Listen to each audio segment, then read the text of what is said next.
Foreign policy challenge یہ بنا ہوا ہے کہ افغانستان کی سرزمین ہمارے خلاف استعمال ہو رہی ہے اور ہم اس کو ابھی تک روک نہیں پا رہے ہیں. اور پھر ایک اور بڑا چیلنج یہ بنا ہوا ہے کہ افغان طالبان پہ شاید ہمارا وہ انفلوئنس جو لوگ ایکسپیکٹ کر رہے تھے وہ انفلوئنس ہمارا اب نہیں رہا, کیونکہ وہ بڑی ساری جگہوں پہ انڈیپینڈنٹلی ایکٹ کرتے ہیں اور ہمیں بڑی ساری جگہوں پہ نہ کہتے ہیں. تو یہ ایک بڑا چیلنج آ گیا ہے. اور سر تھینک یو سر.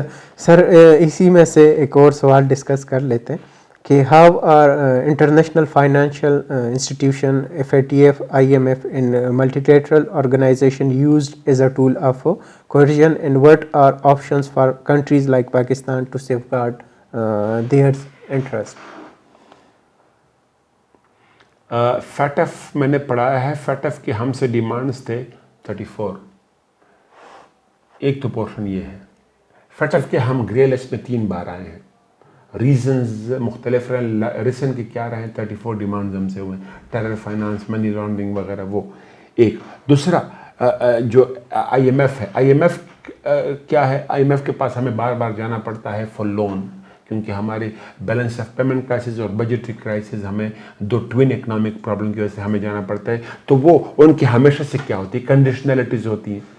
تو کنڈیشنلٹیز ہمیں ماننی پڑتی ہے, جس طریقے سے اب ہم مان رہے ہیں. اب ہمیں آگے کیا کرنا چاہیے؟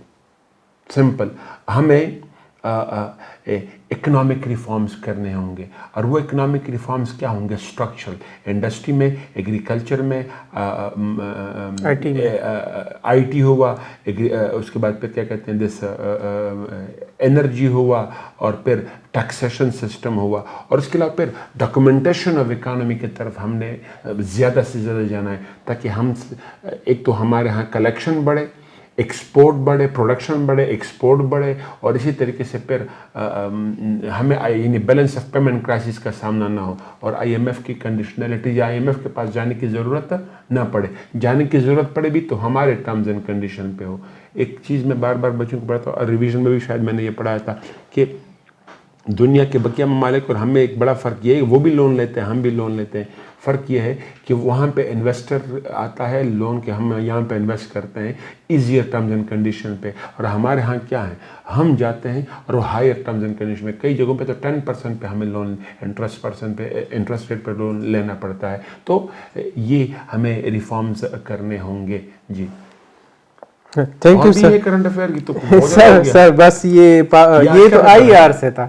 یہ آج کا پیپر نمبر 2 تھا. پیپر 1 بھی ہمارے ساتھ ہی ہے. یہ بھی IR ہی ہے. یہ ہاں پیپر 1 ہے سر. اس سے ڈسکس کر لیتے ہیں. اس میں بھی یہ آیا کہ does China rise challenge the global political system, what are the implication on the balance of power politics. I'm very sure یہ question one of the very bright teacher of Nova Hassan Ali Gondal نے بہت تفصیل میں پڑھایا ہوا ہوگا. میں ایک ٹاپک پڑھاتا ہوں, دیٹ از ملٹائی پولیرٹی. آپ نے بھی یقیناً مجھ سے یہ پڑھا ہوا ہوگا. ملٹائی پولیرٹی میں ہم ایک بات کرتے ہیں US foreign policy on retreat. دوسرا ہم ڈسکس کرتے ہیں دیٹ از ریسرجنگ رشیا. تیسرا ہم کرتے ہیں اکنامک رائز آف چائنا.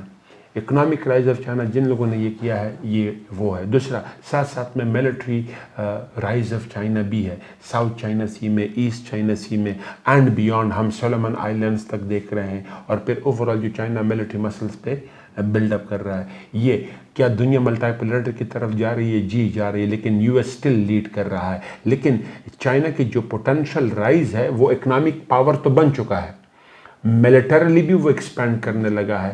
تو US اکنامک سپریمیسی کو وہ چیلنج کر چکا ہے اور مزید چیلنج کر رہا ہے. تو کیا دنیا ملٹائی پولیرٹی کی طرف جا رہی ہے؟ جی دنیا ملٹائی پولیرٹی کی طرف جا رہی ہے, کیونکہ چائنا کا بڑا اسٹرانگ رائز ہے, لیکن US is still the world leader. جی تھینک یو سر. سر اسی پیپر سے ایک آخری سوال, role of IMF in developing countries is a contested issues in academic research. What are the same positive and negative implication on low income countries? Like اس میں پاکستان کا کچھ نہیں دیا گیا. نہیں, صرف یہ ہے کہ ڈیولپنگ کنٹریز ہے, تو میرے خیال سے پاکستان بھی تو اسی لسٹ میں آ رہا ہے. پھر سر نے یہاں پہ پڑھایا ہوا ہوگا کہ کہتے ہیں جو فائنانس ریلیٹڈ یا اکانومی ریلیٹڈ جو تھیریز ہیں وہ پڑھائی ہوئی ہوں گی، اور پھر آئی ایم ایف جو گلوبل اکنامک آرڈر کا یعنی U S lead economic order کا ایک بہت بڑا ٹول ہے، وہ کس طریقے سے استعمال ہوتا رہا ہے۔ وہ دو قسم کے لون دیتا ہے، one is balance of payment crisis ہو یا بجٹری پرابلم ہو، یہ بات کریں گے، اور ڈیولپنگ کنٹریز سب کو یہ مسئلہ رہا ہے یا اکثریت کو یہ مسئلہ رہا ہے، تو وہ اپنے ٹرمز اینڈ کنڈیشن پہ وہ لون دیتے رہے ہیں۔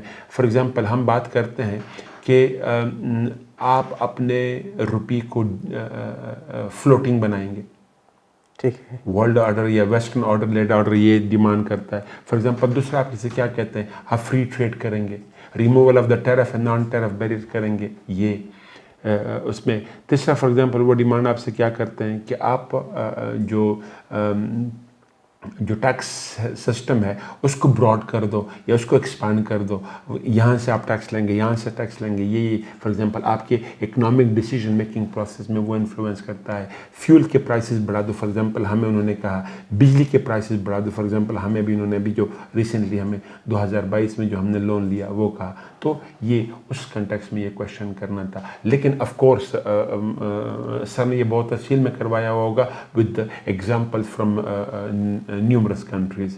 جی thank you so much sir, آپ نے ہمیں ٹائم دیا۔ تو یہ تھے ہمارے پاس جو پیپرز ہم نے ڈسکس کیے، کرنٹ افیئر کے، پاک افیئر کے اور آئی آر کے جو دونوں پیپرز تھے۔ تو انشاءاللہ آگے جتنے بھی پیپرز ہوں گے تو انشاءاللہ اس پہ ایک اور سیشن رکھیں گے آپ کے ساتھ سر۔ تو ہم آپ سے ہمیشہ مستفید ہوتے رہیں، آپ کے جو آڈینس ہے وہ بھی آپ سے مستفید ہوتے رہیں گے، تو خیال رکھیے گا۔ Thank you so much sir, آپ نے ٹائم دیا، تھینک یو۔